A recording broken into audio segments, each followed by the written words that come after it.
All right, everybody, welcome into another episode of the College Court Report podcast. It is our Friday edition this week. Myself and Ryan Scarfone. Ryan, how are you, bud? I'm doing pretty well, man. How are you? Oh, not too bad. You know, it's another week has gone by in the basketball world, which kind of bittersweet because a lot of great games this past week, but then again, we're a week closer to the end of the season. I don't want it to quite end just yet. I'm not really emotionally ready for that. So, Yeah, March is kind of slipping up like inch by inch. I mean, it's already January 19th. That's pretty crazy. But we did see a good game. Canisius and Monmouth last week. That's the last time I talked to you. that it was, yeah, because you neglected me all week and didn't respond to any text messages that I may or may not have sent. But It was a tough week. it was. But it was a good game. I mean, Canisius was down by what, 13 in the first half. Yeah, I think And so. then They just looked sloppy, and they didn't look like one of the better teams in the MAC that everyone was saying. Monmouth looked pretty good, and then they just turned on another gear. It wasn't even like after halftime that it happened. It's kind of close to the end of the first half. Like something just clicked. They're hitting their shots, and that was a 3-point clinic that game. yeah, the turnover battle kind of shifted a bit, and the Hawks kind of started coughing at the ball that Canisius did in the first half of the first half, and the Griffs were able to get back into it, down by 2 at half, and then going into the second half, they just carried that momentum, and then they led by, I think, 20 at one point, and then just cruised to the 15-point win. So I think it proved that Canisius is a serious threat in the conference, much to the dismay of others. I think quite a few people still underrate the Griffs. I mean, they did come into the season ranked 9th in the preseason poll, but I think they're playing like a team who can really make some noise down the stretch into the conference tournament and really make a run at taking a bid in the NCAA tournament. Yeah, I love conference tournament play. I mean, I went to Mountain West last year. I just like it's kind of like it's like the tournament before the tournament. Obviously, it's such good games, and not always the favorites make it through. Usually, of like the conference, Yeah. it's a gauntlet itself, even if it is just within the conference. So, hopefully, a lot of teams surprise, like Clemson in the ACC. That would be pretty cool to see. Yeah, I think conference play in general, whether it's tournament play or just regular season conference play, it always brings out the best in every team. And when you add in the tournament, like it's win to advance, and if you lose, you're out, right? So it's gets teams prepared for the big dance, and it adds a little, like you said, it's the tournament before the tournament, and it adds a lot of excitement to the end of February, the start of March, and the build up to the NCAA tournament. Yeah. Well, like, what do you like better, non-conference play or conference play? And I only say conference play just because, like, there could be some really good games, like reoccurring games every year, like Michigan and Michigan State. Indiana, Michigan State should be a good game tonight. Like, I guess it all really depends on the rankings, or does it? I don't know. What's your opinion? Well, I think it's comparing apples and oranges because non-conference you get a lot of the interconference showcases, I guess, if you will. Like you get the ACC Big Ten Challenge, you get that in November. Then during conference play, you get the SEC Big 12 Challenge, which comes up at the end of the month. No, they both have their positives. You get a lot of intriguing matchups with the early season tournaments, the start of the year, and then you add in conference play. You get the rivalry games. Like you get Oklahoma State, you get the Michigan State that you referenced, and you get everybody going to Kansas trying to knock them off in the fog. So you get a lot of intriguing matchups on both sides, and I think it's splitting hairs when you're trying to choose which one you like better. They all both provide great basketball, so I'm gonna take option C and choose the whole season. That's a cop out. You always chirp me for copping out. That was a huge cop out. And I'm gonna grill you for that for a long time. That was a cop out. You'll forget by tomorrow. You won't grill me or nothing. Yeah, right. Well, I like non-conference play just because like that's when like I think the upsets are most likely to happen during that time, just because you face teams from other conferences that have different playing styles. I've mentioned this earlier that in conferences you kind of already know what type of style these teams play or what kind of the players they have just because you play them every year.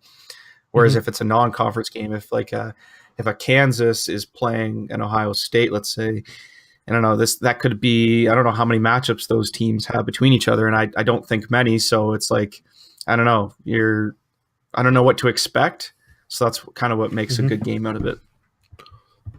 Oh no, I think, like I said, it comes back to personal preference, like splitting hairs. And me, I love the small teams. I love the smaller programs, and Do you?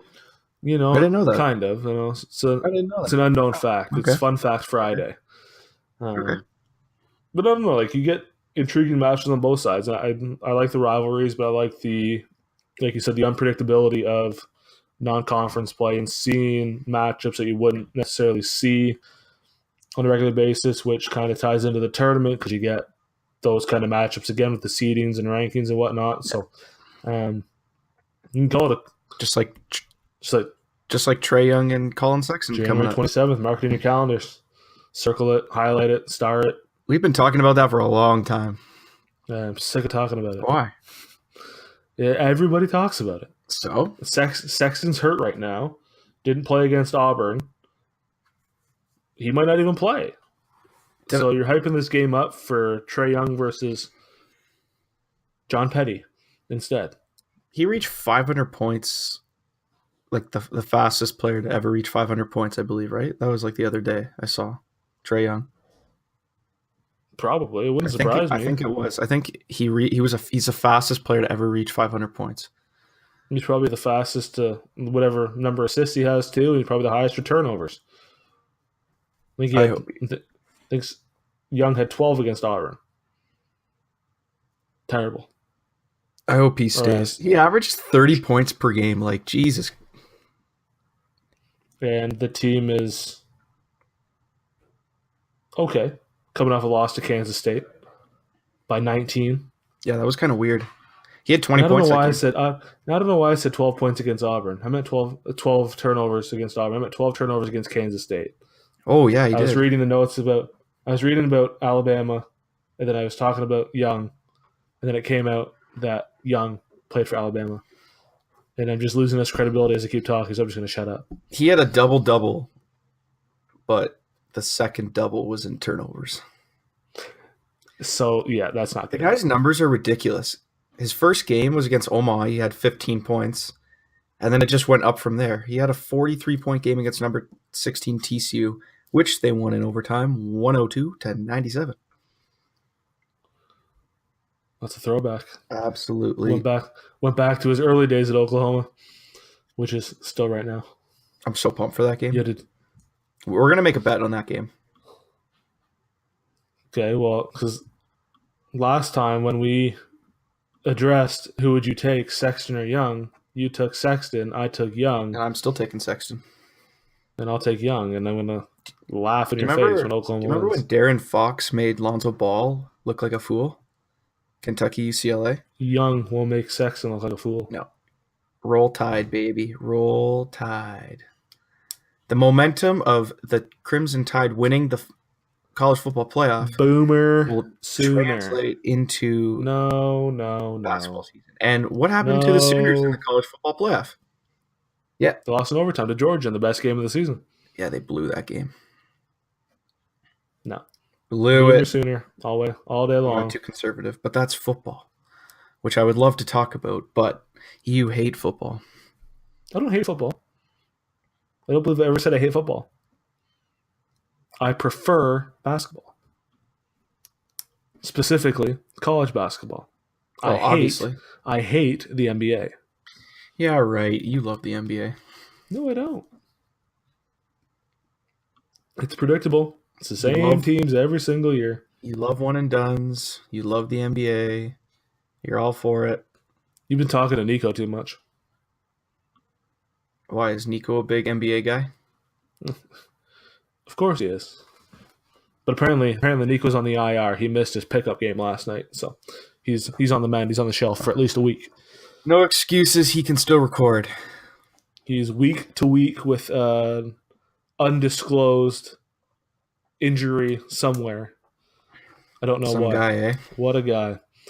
Before we get into the weekend, well, I guess getting into the weekend, tomorrow, Zion Williamson, the dunk phenom across social media, makes his college decision. He's down to South Carolina, Clemson, Duke, North Carolina, Kentucky, and Kansas. You watched a bit of his highlight tapes before we came on. What'd you see from Mr. Williamson? He's a big dude that I would not want to take a charge against, because he would throw you down to the ground, you'd smack your head, you'd get a concussion, and you'd probably miss the entire season. Like, that guy is a truck. You could die. You could die. I would not want to go up against him. The only thing, I don't know. He seems like he has good court sense. Like he seemed like he had good awareness where everything was. Did not see him actually shoot the ball outside of the paint once. Mm-hmm. So I don't know how good of a shooter he is. He's going to start day 100%. He's so good, but you're not too thrilled about him because you think he's a dunking machine. Well, it comes down to, like you said, in his highlight tapes, they don't show him shooting the ball. They only show him dunking. And for those of us who are north of the border and don't have the access to all his tapes like they do in the States, or you can't go watch his games, you don't really know how well he shoots. And for him to be the second overall recruit in the class, I mean, obviously he's got talent. I'm not denying that at all. He's freakishly athletic, that all of us only dream of. But you don't see him shoot much, and I want to see how he shoots. But I don't even know what kind of form he has. That's the thing with his highlight tapes. You don't see the misses. You see everything good. And then in today's social media world, everybody feeds off the dunks. So that's all they show is his dunks and warm-ups and in the games. I don't care if you can dunk. That's the same with Mac McClung. All they show is him dunking too. Let him shoot. Let him shoot some. But the thing is, you love the dunk contest in the NBA. You absolutely Everybody loves the dunk contest. And I get why they post all the dunks online. But it doesn't give you the full picture of a player. It's just showing you what you want. It's like every advertisement out there. All they show you is what you want to see. They don't show you anything else. Yeah, but if he's able to create separation and to score most of his points on dunks, that's pretty impressive. Well, I guarantee you he's going to light it up in college. Put him up against a guy like Mo Bamba from Texas. Okay, that would be disgusting. I'll call them right now. Give him a shout. I'm going to wait. Hello? Yeah, it's Ryan. Can you hold up a pen with a card in the top? Looks like a Falls View Casino card. Winner circles rewards, baby. Oh. Where do you think this kid's going, though? I hope it's not Duke. I really hope it's not Duke. Because then they'd have Barrett, Williamson, and Reddish. The top three recruits that's never happened before. All three going to one school. I really hope it's not Duke. I would love him to go to like a Clemson or South Carolina. He visited Clemson on Thursday. And he commits on Saturday. So that's a good sign for the Tigers. And apparently they're the quote-unquote crystal ball favorite to land them. So that would be wicked. Well, yeah, I'll give you some reinsurance. 88% chance to go to Clemson, 4% chance to go to Kentucky, 4% chance to go to South Carolina, 4% chance to go to North Carolina. And if you were paying attention, you would know that no Duke on there. So Duke is probably not going to pick him up. I'm more than confident that he's not going to pick up. If I was Zion Williamson, why would I go to Duke that already has like RJ Barrett and who's the other guy? Why would I do that? Because it's Duke. That's just no. Duke is Duke. Coach K is Coach K. That's just if you go to Clemson, you are the guy, and he's going to get to the NBA regardless of where he goes. So go to Clemson. The Clemson's already doing really well this year. You're going to be the guy. Don't Or go you to could even go to Kentucky either. Kentucky. You know, you don't want him to go to Kentucky just because of Kentucky's success that they've had over a little bit. Go to South Carolina. They went to the Final Four last year. This could be that big guy that goes to one of these non-traditional schools, really sets the trend, like we talked about, I think, last week. Be different. Don't go to Duke. I don't know why. Just don't go to Duke. Don't go to Kentucky. Don't go to Kansas. Please go to Clemson. Because I don't even believe fantastic. That would be fantastic. And I don't even believe the notion of like, oh, well, the coach has proven he sent a lot of guys. The coach would have sent. They do enough to send them there, but it's the players. You could go to Farley Dickinson or whatever it's called. Don't knock FDU. Is that what it's called? I'm just saying a player could go there and still make it to the NBA. Yeah. If they're like a blue chip recruit. They wouldn't get the exposure, but yeah. That could lead to more exposure for nasty numbers. They put up nasty numbers. That's true. Well, I don't know. I want him to go to Clemson. That's my heart. I think he will go to Clemson, just based on the fact that he went for a visit there yesterday too. That kind of shows me that he wants to go there. But then again, it wouldn't surprise me if Duke swooped in at the end somehow, and I don't know how he's going to announce it, if he pulls a jersey or pulls a hat, but wouldn't surprise me if he grabs that Duke D and says, I'm going to Duke. And I would shut my TV off. I'll make you a bet that he will not go to Duke. Oh, I don't think he will either, but you can't rule Duke out till the decision's made. But I'll tell you this, if Clemson does land him, that will be a very good thing for them, just because like they're starting to, well, like they're good this year, but they're starting to become a basketball school and not just a football school, because obviously their football program is successful. And I've said this before, I'm surprised that their basketball program has not got off the ground. Like South Carolina is not a cold state. I mean, it's not warm all the time, but it's not like the coldest state. A lot of good players from football and basketball come out of there. I'm surprised not a lot of people choose Clemson. It's a good school. They got money. They got good facilities.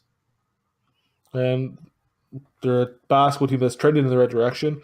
Oh, yeah. I think a selection of Clemson would be big for the school and big for the ACC as a whole, because it gets a marquee guy in to the conference, but not at Duke, and it kind of increases that level of parity, because if Duke has a lot of their guys come back from this year, they're going to be a top dog again. Yeah.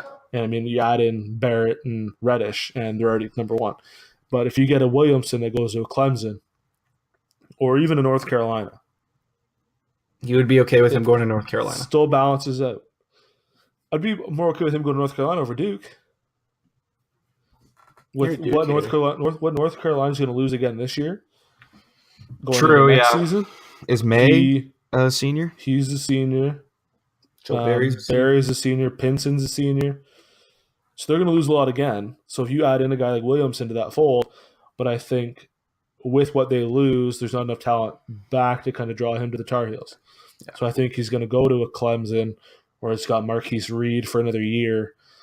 He's got guys to build around. And Brad Brownell is a fantastic coach. He doesn't get enough credit. But Clemson is 15-3 overall, 4-2 in conference play. They're in fourth place, just under Duke and Louisville and Virginia. But they beat Louisville, actually. Yeah, it's a level of parity this year. You just did your preview. I just did my preview, so I would know. It's on Which College you can catch on YouTube. Yeah, on College Core Report's YouTube. And as well as collegecorereport.com. Not yet, because it's going to go up soon. And Twitter at CC_report. These are shameful plugs. And my Notre Dame account at ND Court Report. And the link will be in the description below. The merch is coming out soon. Don't give people false hope. It'd be us. It'd be only us that bought it anyways. But if anybody would want merch from us, I'd be very surprised. Well, that's the negative attitude we don't want. I'm just saying. Negative Nancy. I'd be surprised. I told you before you started, you're going to bring your negative attitude into the podcast, and it's not going to go well. And here we are, 20 minutes in, Negative Nancy decides to show up. It is going fantastic. Is it, though? Is it? Anyways, we talked about it a bit before. You got Alabama, Oklahoma, January 27th.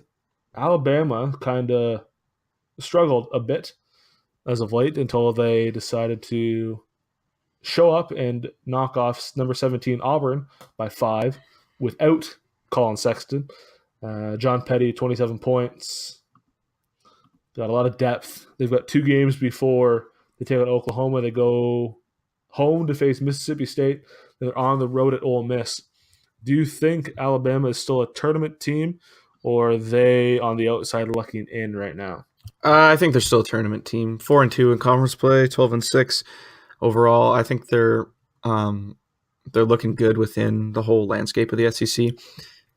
They just need to get their guys healthy, and once they do, they'll be fine against teams like Kentucky, Florida. Like Florida doesn't scare me really. Like they've under exceeded my expectations. Florida has. Mm-hmm. I thought in the PK tournament, PK 80, they looked good. They looked really good. Florida, no. Yeah. I think, in the end of the day, do I think Kentucky's going to win the SEC? No. I don't think so. But I think Alabama could really make a big push for the championship should they get all their guys back. I mean, they're still doing decent without Colin Sexton. Yeah, I think it was just the one game too. So if they can get him back for these 2 against Mississippi State and Ole Miss and get him kind of back in his groove before Oklahoma comes to town, I think that'd be a big boost for them. I mean, Petty from Auburn dropped 27. John Petty from Alabama, he dropped 27 against Auburn, number 17 Auburn. So you just said he was from Auburn. Against Auburn. Did I say from Auburn? Did. Against Auburn. He's on Alabama. We're falling apart. That's a good Post Malone song. Just saying. Yeah, you fall apart. All the true listeners out there of good music will know that that's a good song. It is.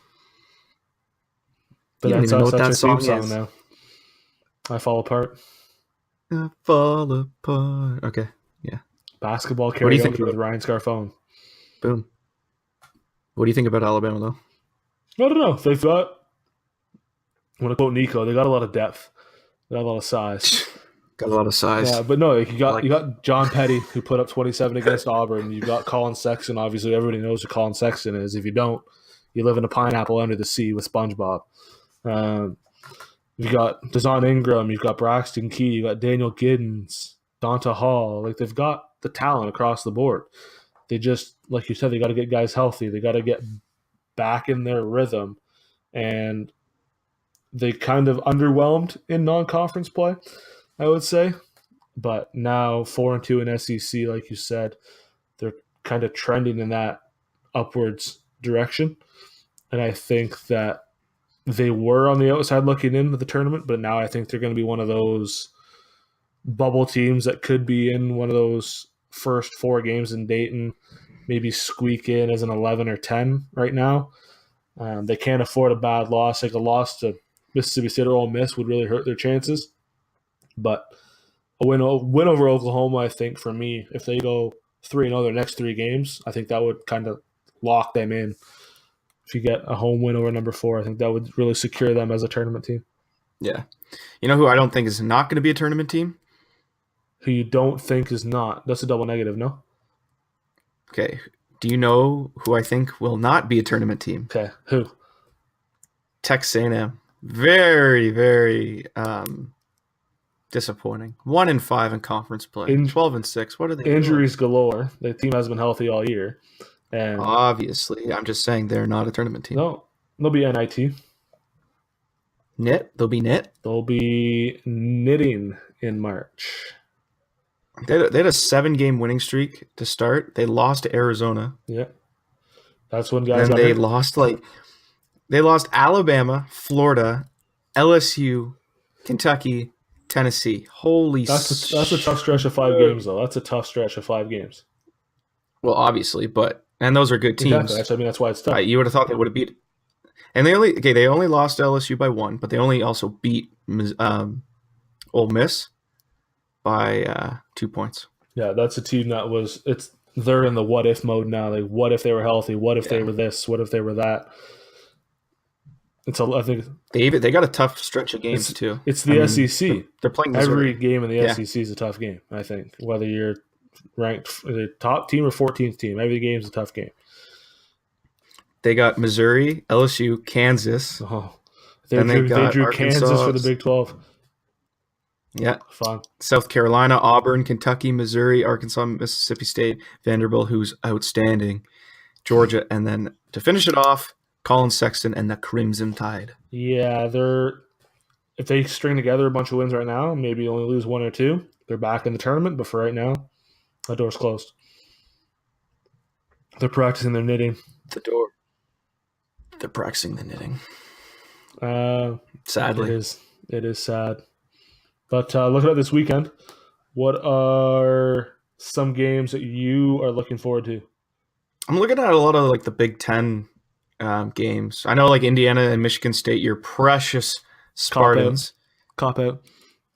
That's not a cop out. I'm just Big stating Ten facts. Games again. Mm-hmm. I'm just stating facts. They're playing tonight. Who do you got in that game? Michigan State.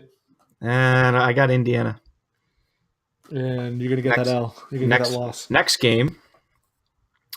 Well, of course, I will be watching Notre Dame and Clemson. I broke down Clemson Notre Dame earlier today. It's up on the YouTube channel. Like I mentioned before, I think Clemson is going to knock off.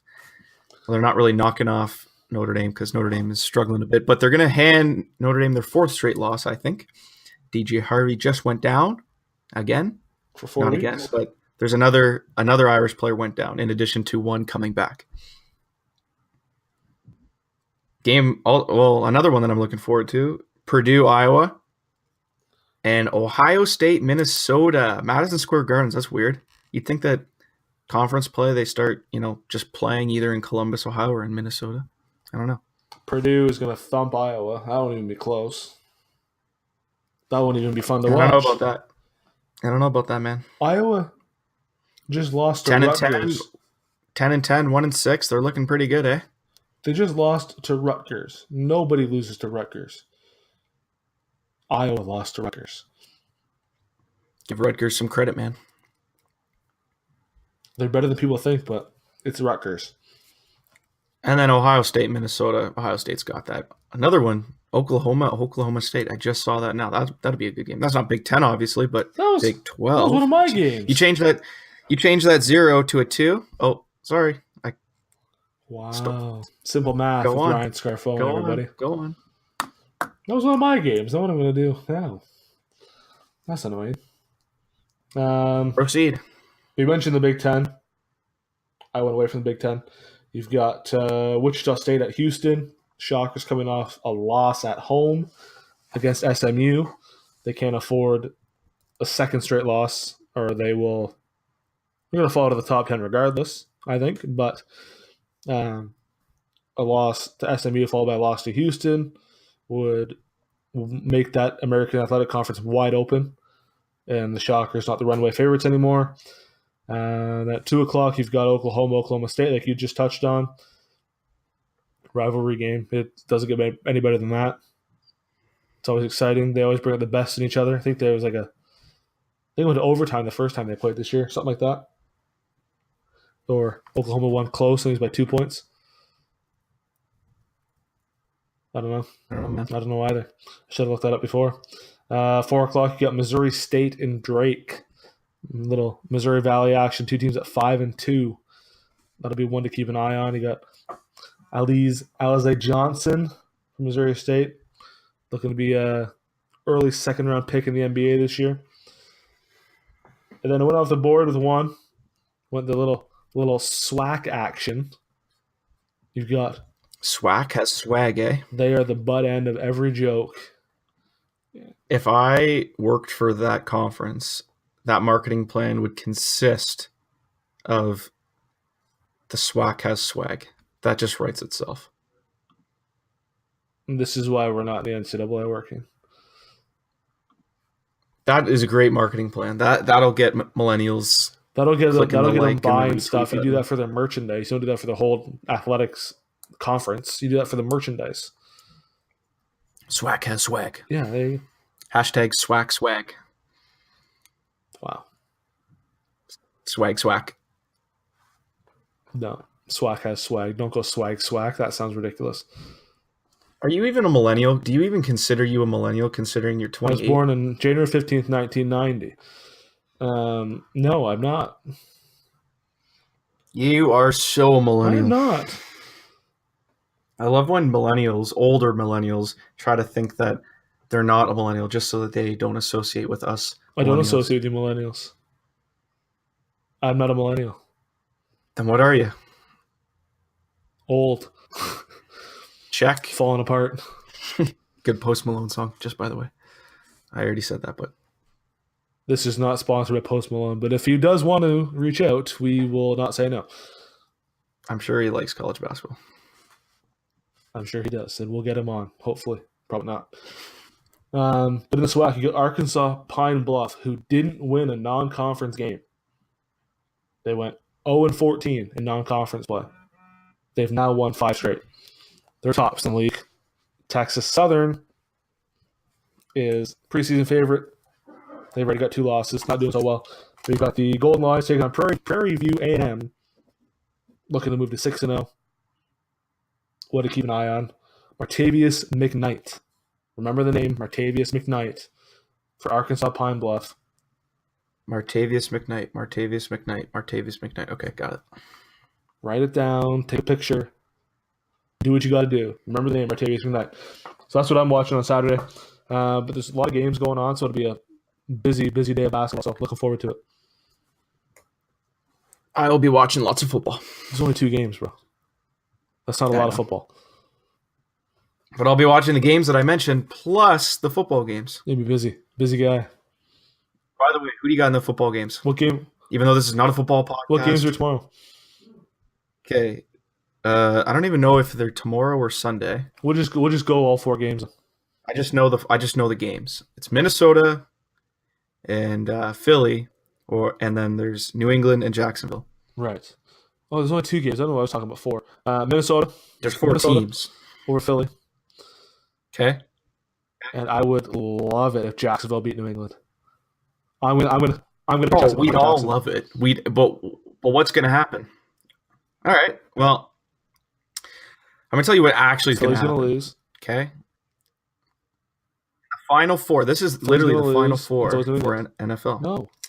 Philly's gonna win. Philly's gonna win because Minnesota. I'm not too set on Minnesota just because they were literally about to lose to New Orleans until New Orleans screwed up. That was a miracle, by the way. But they did. Just saying they should never have lost. Anyways. No. Anyways. Go to a limb. Go to the cop-outs. And then New England is obviously going to beat Jacksonville. New England's a cop-out. New England's a cop-out pick. That's the safest pick in the world. Philly is not a cop-out. New England. What? Minnesota over Philly? Minnesota. Are you a Philly? That seems like a safe Philly pick. fan? Yeah. Wow. But you just. No, I'm an LA Rams fan. You made the playoffs. We lost. We still made it. We did really well. And yes, I said we. Yeah. Hey, I'm a Chiefs fan. We made the playoffs too. Yeah, but they are brutal. That was a terrible second half. And correction, the games are on Sunday and 6:40, like 3:00 and 6:40. So you have Philly, all Minnesota, day tomorrow to watch 6:40. basketball. You have no excuse. Yes. But it is hockey day in Canada, and there's NHL on all day. And I don't watch hockey. And you're Canadian, because that makes sense. Do you know? Okay. What's Canada's national sport? Lacrosse. Do you watch lacrosse? Nobody watches lacrosse. No. Then you're not a Canadian. Boom. Your whole argument just went. I did go to the Roughnecks games last year in Calgary. Oh, you went to 1. Oh, nice. 2. Thank you very much. It's a 10-game home season, so that's 20%. Nice. How many did you go to in Toronto? Nice. None. I don't watch it. But I'm not one calling another person a I'm more Canadian non-Canadian than you are, apparently. just because they don't watch. Probably. Try to call me out. Don't bring a knife to a America. gunfight. Or a Trump to a presidential election. Anything. Don't bring Trump to an anything. But with that, we will cap her there for the night. We will be back. The two of us will be back next Friday. Ryan is currently dabbing, and he wonders why I call him a millennial. Y'all can't see me. That never happened. Can't prove it. We'll be back on Friday next week for more college basketball talk. Until then, enjoy the week, and we'll talk to you then. Cheers. Cheers.